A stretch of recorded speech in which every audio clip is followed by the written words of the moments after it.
My dear Sally, the porch is silent except for the sounds that float from the shadows, and for once I'm at a loss for words. It's a strange experience for me, for when I think of you and the life we have shared, there is much to remember, a lifetime of memories. But to put it into words, I don't know if I am able. I'm not a poet, and yet a poem is needed to fully express the way I feel about you. So my mind drifts, and I remember thinking about our life together as I made coffee this morning.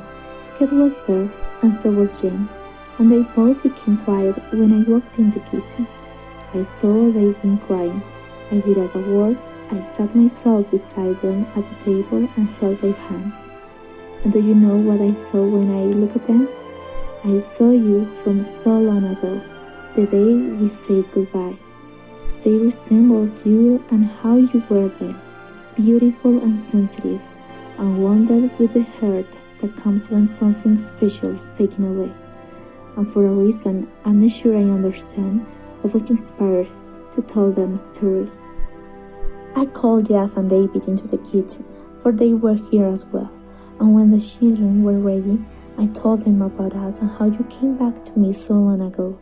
I told them about our walk and the craft dinner in the kitchen, and they listened with smiles when they heard about their canoe ride and sitting in front of the fire with the storm raging outside.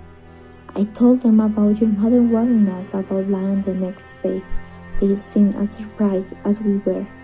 And yes, I even told them what happened later that day after you went back to town.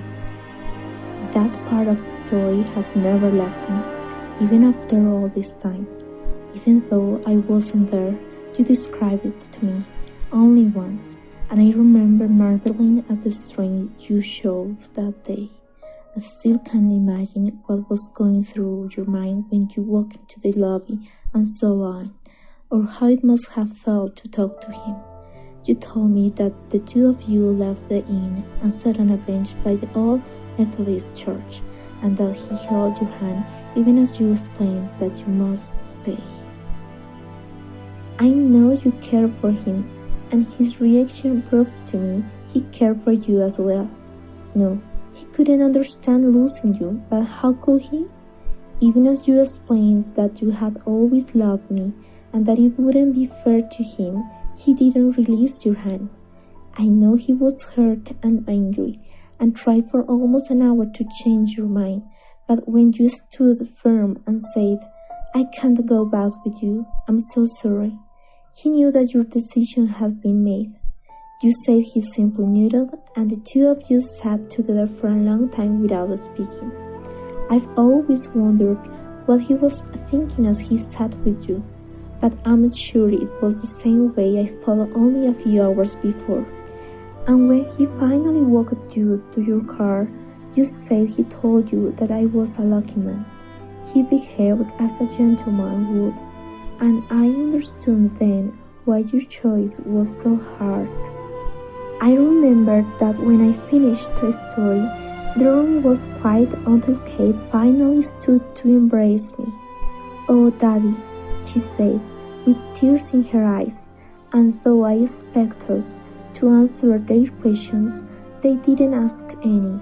Instead, they gave me something much more special.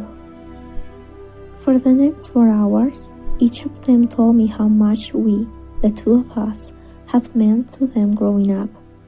One by one, they told stories about things I had long since forgotten, and by the end, I was crying because I realized how well we had done with raising them. I was so proud of them and proud of you, and happy about the life we have led, and nothing will ever take that away. Nothing. I only wish you would have been here to enjoy it with me. After they left, I rocked in silence, thinking back on our life together.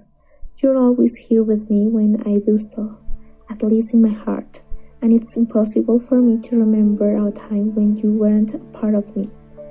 I don't know who I would have become had you never come back to me that day, but I have no doubt that I wouldn't have lived and died with regrets that thankfully I'll never know.